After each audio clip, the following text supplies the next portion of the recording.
So with the k-test, the difference between the observed and the theoretical, or the expected for, the thing that gets me is it has Theo in there, and looking at like your guys' things all the time, Theo's like, oh, it's a theology major. Wait, no. Anyways, is that the separation between these is not very great, especially in terms of the separation between here and here is really small compared to here, and then here and here. So you have a graph that goes up a lot, and most of the space in the graph is just to show you the change in the theoretical, which is actually a really bad use of graph space. Like, because there's no intrinsic reason that the theoretical needs to change, you need to just be able to, you just really, the point of interest here is this. The point of interest is not that. And so the L test, the really nice thing about that is that the theoretical is 0 the entire way through, so whatever it turns out to be, crazy like that, all of your graph space is dedicated to the difference then between the theoretical and the observed, and then your confidence envelope around that. So you're dedicating graph space to the thing that you actually care about. Whereas with the K, while it's kind of like, it's nice and like on the page, it's a lot more simple than the L test, and it's a little bit easier to understand conceptually than the L test. When you graph it and trying to communicate your results to people, it's just, it sucks. Anyways.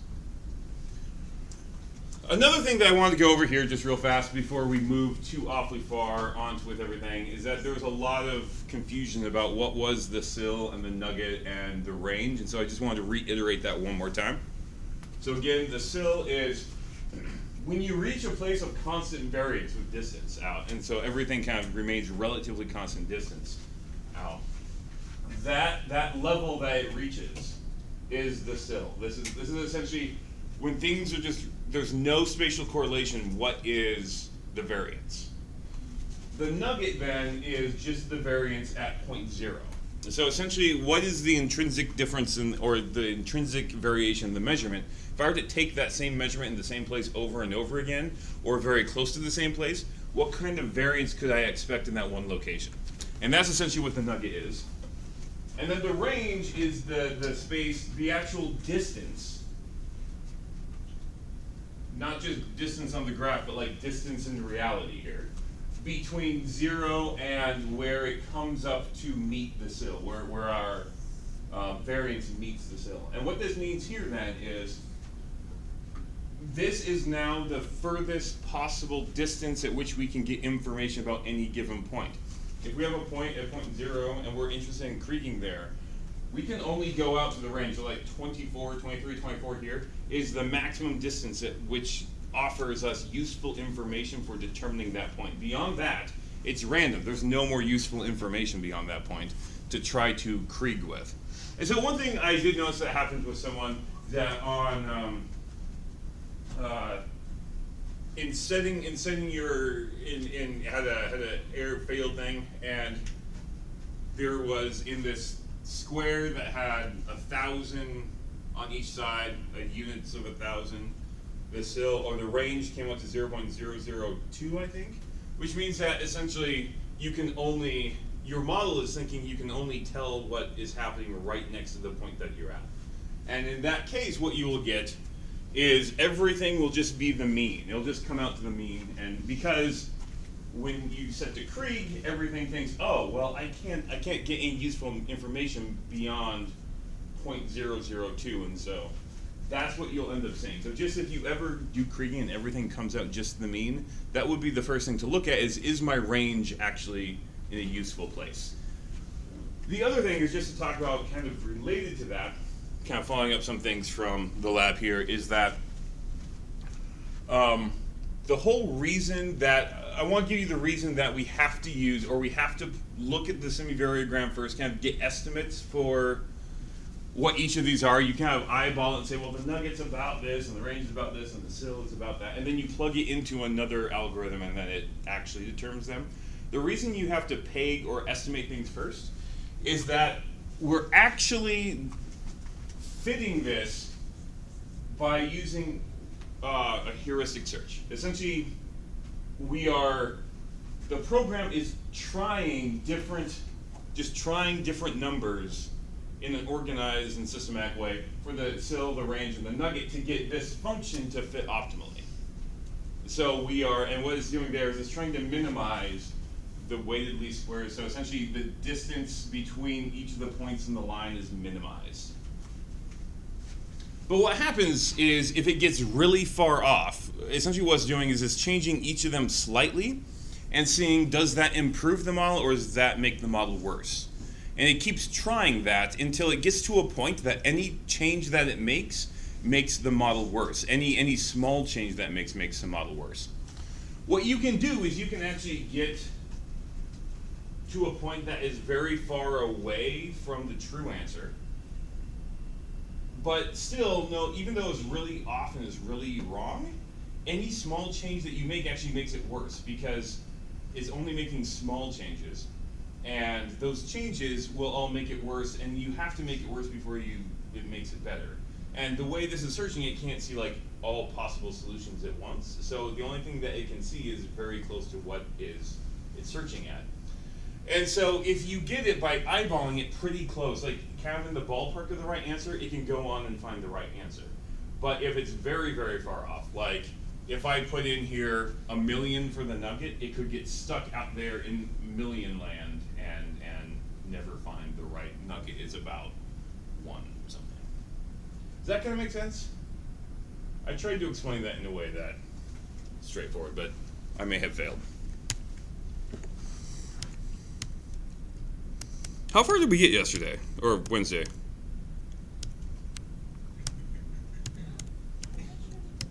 What's that? Okay.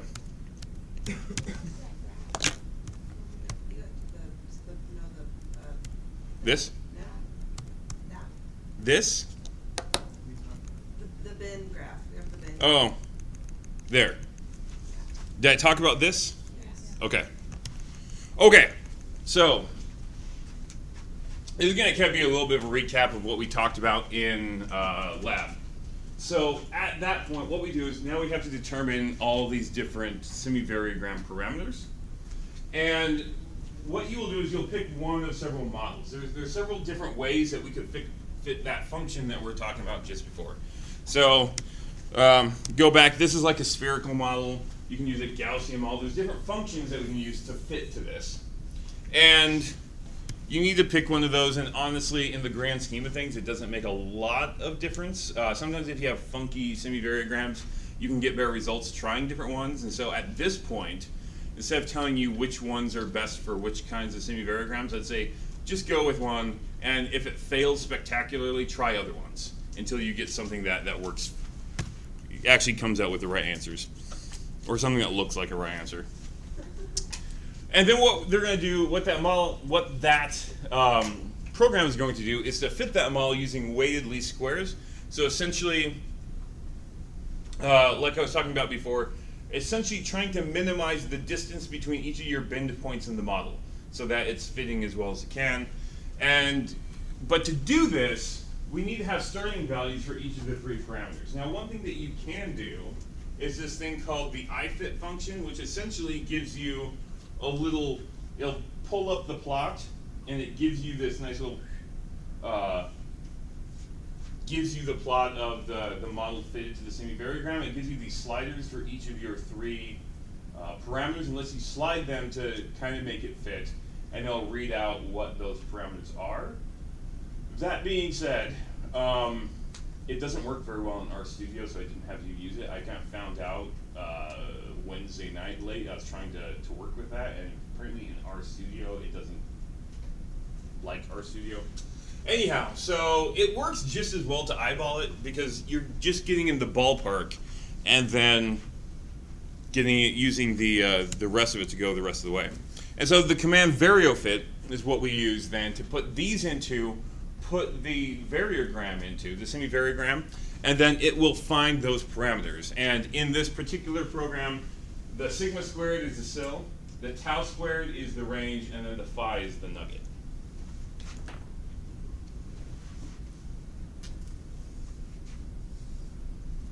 I'm getting smoothie in a coffee cup, and it's just weirding me out. So again, we have that, and then actually I think here, yeah, I use a spherical model.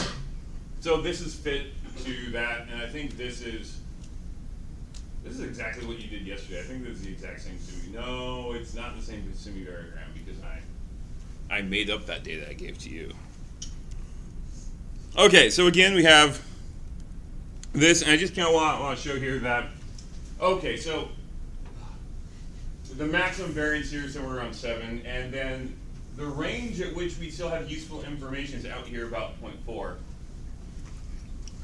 And if, just to kind of put that into context, here's 0.4. So essentially it's saying, like, if I go that far from this, I still have useful information, which is actually quite a bit.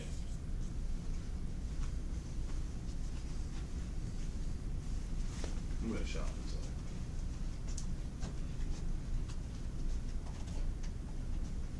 Can you see that better?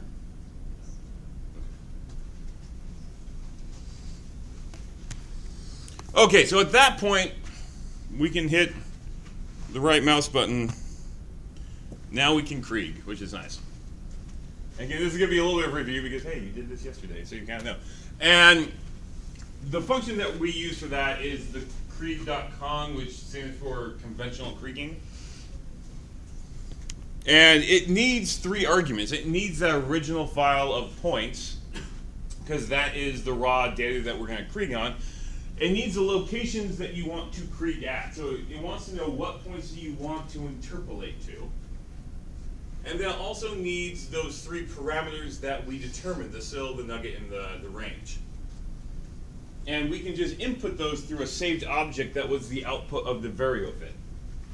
So we can just save the output of the variofit to an object and then put that object in here for that.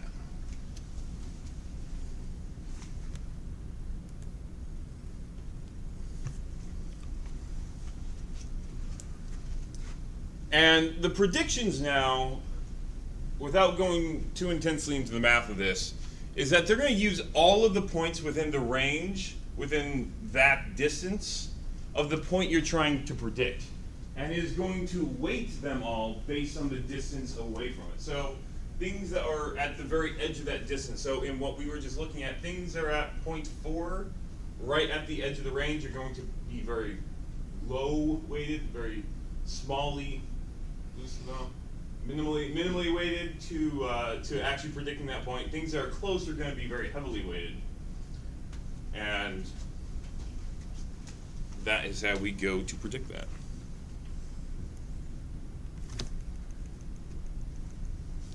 And that's what I just said. Okay, so this is essentially what you did after that. This is, you can also, you don't have to just Krig one point like I shown you last time. You can just Krig all the points. So let's just do everything. And so you can make a grid, and this often happens a lot where a lot of programs actually do this internally, where they'll make kind of a surface based on that, and essentially all they're doing is Kriging a grid of everything, like a regular grid, and then you can fill that in with the points predicted for that. And that's essentially what I did here. That's what you guys did yesterday in lab. And you can get basically kind of an area of everything, and then by eye you can kind of predict what you would get other places. Are there any questions on that before we move forward? It's Friday. It's time for this week to be over. Great, yes?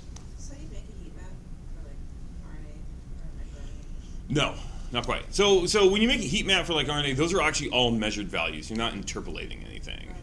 So everything there is measured, and then there all you're doing is you have your 2 parameters, and then you have a measured value, and you're going to color code it by some sort of value. And so that's how you end up getting those heat maps, which we'll talk a little bit about when we get to the bioinformatics stuff in RNA-seq. So, yeah. Yeah, Ryan. So when we first did the Kriging, we gave it 2 points. Yes. And asked it to interpolate the value in between them. So when it's doing this, it's the point we gave it 2 points and interpolate the the values at those points, not the points between them. That make sense? Yeah. Okay, that makes more sense. So yeah, you gave it 2 points, and maybe I should have just given you 1 point to make it a little bit more clear. Because yeah, you gave it 2 points, and then it took those 2 points and it gave you the predicted values at those 2 points. So it should have given you 2 pHs back. Okay, that answers my question then. Okay. Yeah, it did give me 2 pHs. Yeah. I was a little confused about that. Oh, okay. How can it be 2 pHs in the middle? Yeah, not quite. Yeah. So it's actually giving you the 2 pHs for the 2 points where it's at. Yeah. And so that's actually when I've used kriging in the past. I generally don't do this. This is prettier and it looks cool and it shows you that you can krig everywhere. But in reality, what more often happens is we have like something like temperature sensors out there. And then from image J, I have an animal that moved through this area, right? And I want to know at every point that I tracked it, what is the temperature that it's experiencing, right? And so what I would do is then just krig all of those points and actually get the temperature that it's experiencing as moving through there. And so I get a vector of temperatures rather than like a whole map like this, which tends to be the more useful way to use it because I have things in this area I want to know the values for, not I want a pretty trend surface. It's pretty, but less useful. Now, all that being said, in those, what was actually kind of cool about that is that both the animal was moving through time and that all of our temperature sensors were also changing their temperature through time because the hydrothermal vents were a very dynamic area.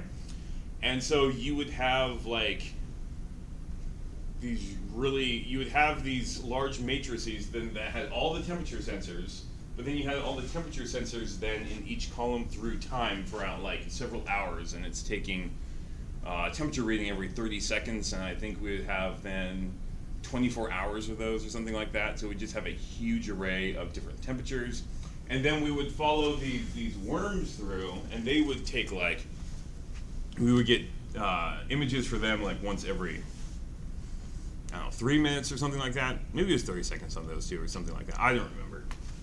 They're slow moving. It could have been a while. But then they stay in the frame for like hours as well.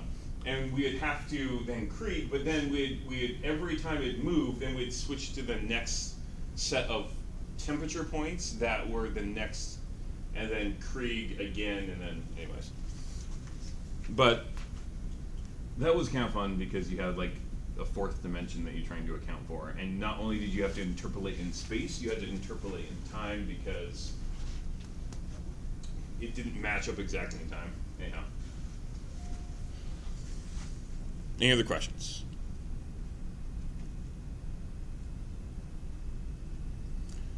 Okay, everything that you guys did yesterday and I've been talking about so far today is what's known as ordinary kriging. And that kind of makes sense because it's ordinary, and I would teach you the ordinary way to do things. It's not the only type of kriging that you can do. There is also universal kriging, or what's known as regression kriging. And you can do this when you violate your assumption of first order stationarity. If you have a trend surface along something.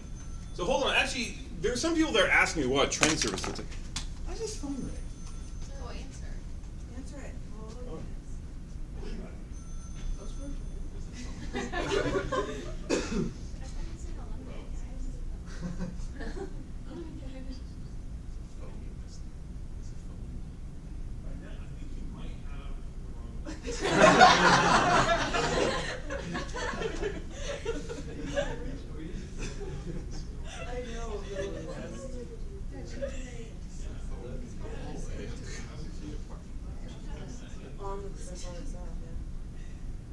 usually like pay attention.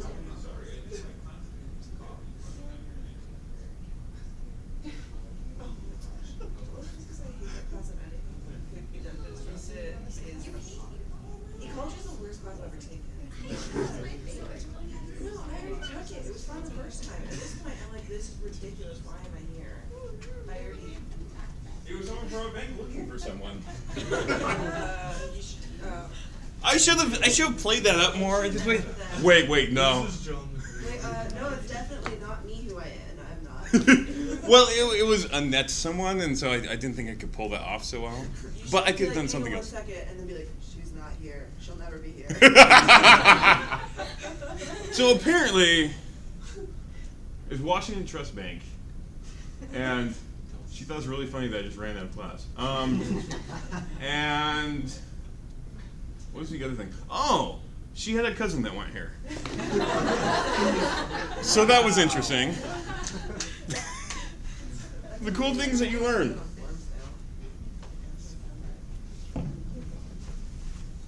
Okay, I want to show you guys an example of this violation of...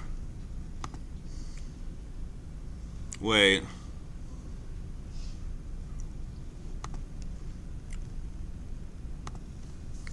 Because now that I'm thinking about it, I'm like, yeah, I should show you.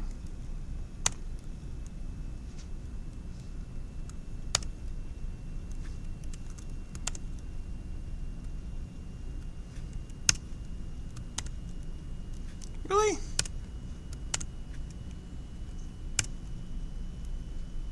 Oh, come on.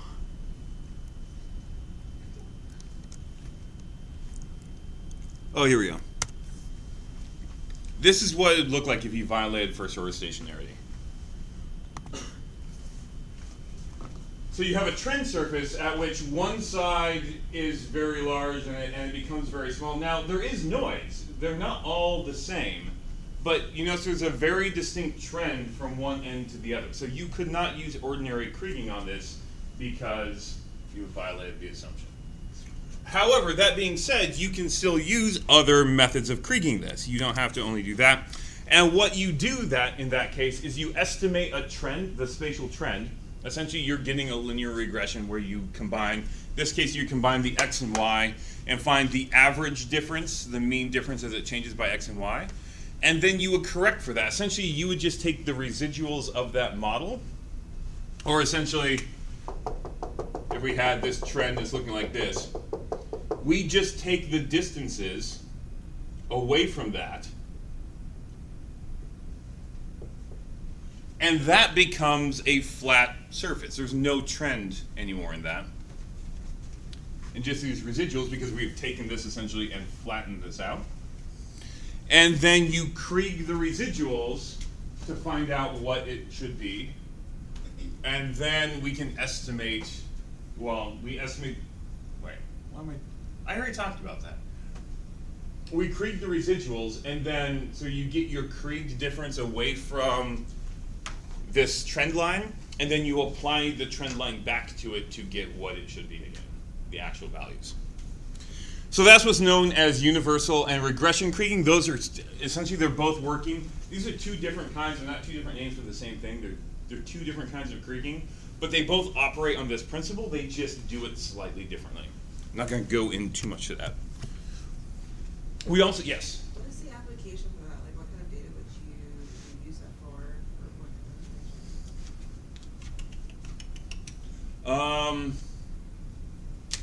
For instance, imagine, I'm going to do a really simple geographic one because that's, imagine that you're looking at, you want to know the exact elevation of something, but you're going up a slope.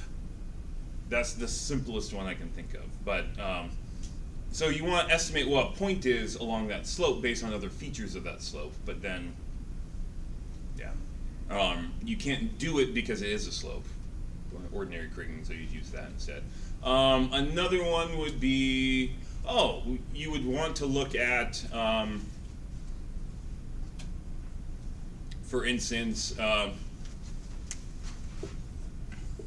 imagine you have a stream right here, and you're looking at soil moisture as you go away from there. I could imagine that you have a trend of soil moisture increasing this way, but you still have spatial correlation between points despite that trend. And so you'd need to remove that trend first, find the spatial correlation, and then apply the trend back again to get the actual true values. Trying to see what else. There are probably better ones that deal with people. But it's Friday. My brain is running. You know, I can use like either it's Monday or it's Friday for like 2/3 of this class. Excuses for. Wednesday's a good excuse too. Really? Okay. I'll use that one too. So basically I have excuses for everything. Any other questions on that? There's also block Kriging, which works very similar to ordinary Kriging, but instead of points, we are looking for areas, and we actually get interpolate values for an area. Now, one thing that's kind of nice about block Kriging, why someone would use that instead of points, is that this becomes computationally more efficient, especially when we have very large areas and we have very, very many points otherwise. So this is kind of nice for that. But again, not going right into that because I just want you to understand what is going on there. And then we also have co-Kriging, which is kind of nice because instead of just using one variable, you can, if you have two correlated variables, the other variable also contains information that can help you interpolate. So for instance, one that I could, for instance, elevation and temperature are correlated. As you go up higher in elevation, you also go up, you drop lower in temperature generally. Those are two correlated variables. If I have information for both temperature and I have independent information about elevation, like I do not have elevation at that particular point, you can use both of those variables together then to interpolate temperature for a given point. You could also interpolate the elevation, and that elevation information also gives you information that you can use to interpolate the temperature as well. Or even better yet, if you had elevation at that exact point, that even gives you more accuracy in estimating the temperature at that point. So co-Kriging is using two correlated variables, or sometimes even more, but you were using both of them to interpolate spatially what you're interested in. Are there any questions on any of those?